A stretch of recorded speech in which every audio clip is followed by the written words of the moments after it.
Welcome to my channel, please subscribe the channel. आज का video का टॉपिक है कलर्स यानी कि रंगों के नाम अंग्रेजी, हिंदी और असमिया में।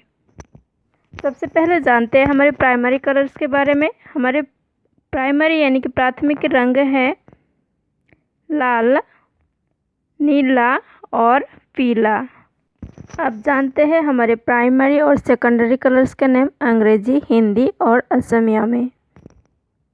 आइए शुरू करते हैं। सबसे पहले लेते हैं रेड, हिंदी में लाल और असमीज में रंगा। ब्लू, हिंदी में नीला और असमीज में भी नीला। येलो, हिंदी में पीला और असमीज में हलोधिया। ग्रीन, हिंदी में हरा और असमीज में हेउजिया। ऑरेंज, हिंदी में नारंगी और असमीज में कमला या खुमथिरा। वायलेट, हिंदी में बैंगनी और असमीज में बैंगुनिया। वाइट, हिंदी में सफ़ेद और असमीज में बोगा। पिंक, हिंदी में गुलाबी और असमीज में गुलोपिया।